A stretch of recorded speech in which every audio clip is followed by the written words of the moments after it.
And I was talking to Bobby last year, and Bobby says, "Listen," he says, "Chuck," he says, if you don't tell our history, nobody will, and our history is just going to go away.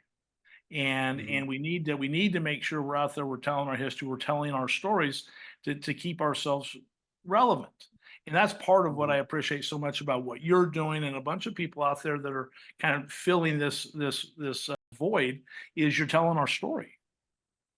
You know And what's some of funny? the stuff, I that I Rubens had is doing. yeah, I had the exact same conversation. The whole the genesis of all this. Forget about this particular podcast. Yep. Just Thing. my Yeah. yeah, whatever that is. Yep. It started with a very similar conversation with people in New Jersey. I was living in New Jersey. I had a club in New Jersey. I was putting up these technique videos and Yeah. stuff I like remember. that. I And remember. I've been a fan for a long time, Mike. yeah, and so one of the people that is kind of a I don't know, mentor, just kind of he's been on the podcast. His name is Matt Ciampa.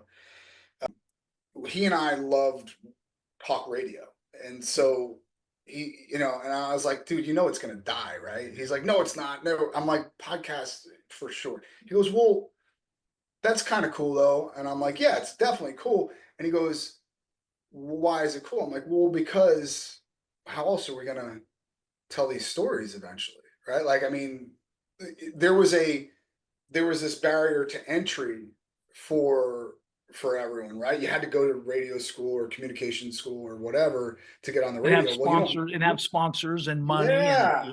Oh yeah, yeah, yeah. You don't need that anymore, man.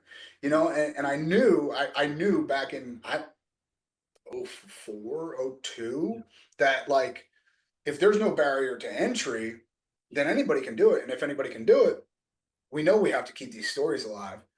So it's important that we get these stories out there and they can live somewhere. Yeah, that's an interesting point of view that you got from Hey, Bobby Douglas. Mike, here's another one for you with Douglas that I loved. He said every civilized society has had the sport of wrestling.